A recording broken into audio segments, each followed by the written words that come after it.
We're still waiting for the motive to be announced in the Indianapolis shootings.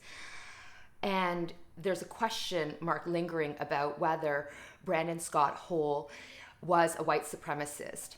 But I wanted to talk about how this Indianapolis shooting has everything to do with white supremacy, whether Brandon Scott Hole was or was not officially a white supremacist. And I share this with you as someone who does anti-racism, equity, and inclusion work for a living. But I also share this with you as a member of the Sikh community. And for those of you who are watching where this language is unfamiliar to you, it's Sikh and not Sikh. We need to decolonize language. I share this with you as a member of the Sikh community who is hurting right now, and my heart is breaking. And if you are hurting as a member of the Sikh community, know that you are not alone, and I'm sending you so much love and positive energy in this moment. I want to first of all explain what I mean by white supremacy, because I think a lot of us, our brains instantly go to KKK and white hoods, and those are manifestations of white supremacy, but I want us to understand this concept in a far broader way. So, white supremacy is the ideology or the belief that white people are better, more deserving, more intelligent, more competent, are superior to people of color and people from indigenous communities.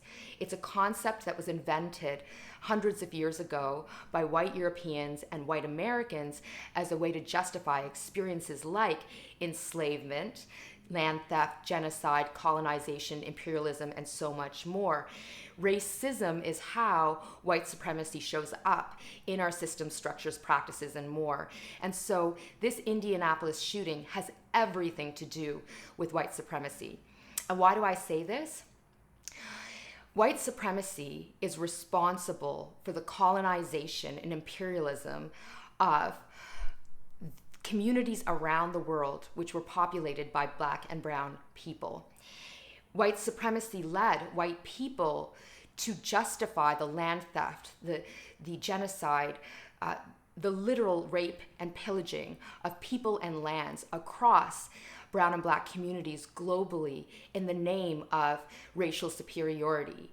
And when we were finally able to kick white colonizers out of our communities, we were left with a very damaged system and structure across areas in our nations.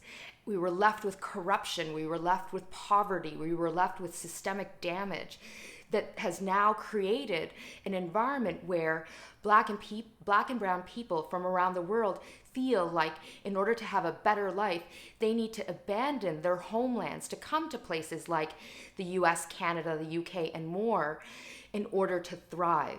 It's also white supremacy that is responsible for attracting highly educated, skilled Black and brown people globally, attracting them as either immigrants or refugees largely fleeing countries that are ridden with violence, corruption, connected back to the colonization, imperialism of these lands, who come to our countries, our nations, and are, despite their high levels of education, become underemployed and end up working in factories and distribution centers and manufacturing plants where white men consistently show up as mass shooters, former places of employment, and engage in mass shootings. This is because of white supremacy, where there's a disproportionate number of Black and brown people in these places of employment, like we have seen in Indianapolis just this week. It's also white supremacy that fosters a system where white men can engage in mass shootings.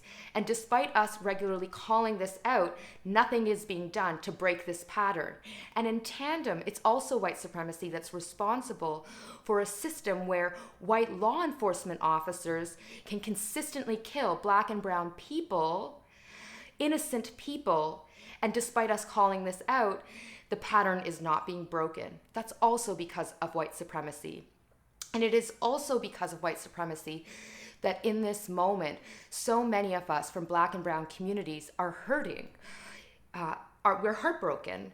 this week has been really hard, from Dante Wright's murder to Adam Toledo's murder to the trial of Derek Chauvin in the George Floyd murder case, to all the acts of anti-Asian racism, and now the Indianapolis shooting, where half of the victims in this moment were Sikh. And as a member of the Sikh community in particular, my heart is breaking.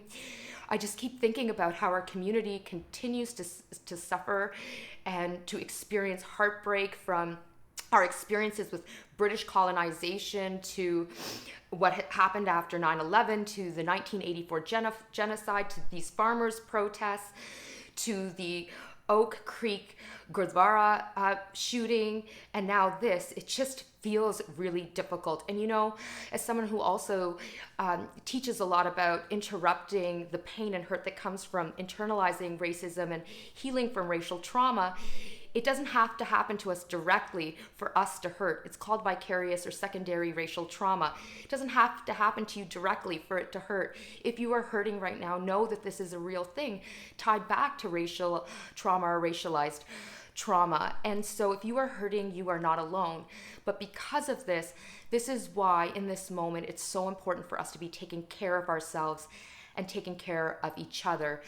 Social justice is rooted in self-care. Self-care is social justice. We have to take care of ourselves individually in order to thrive collectively. And so double down on whatever it is that you do to take care of yourself in this moment.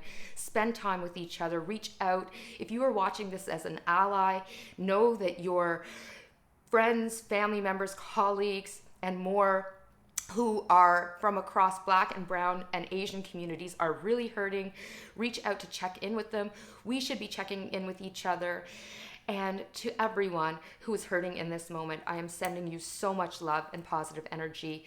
The last thing I'll say to people from the Sikh community, my brothers, sisters, my family, we are warriors. We are warriors, and we always persevere. And in this moment, we need to tap into our warrior blood that runs through our veins to get through this moment.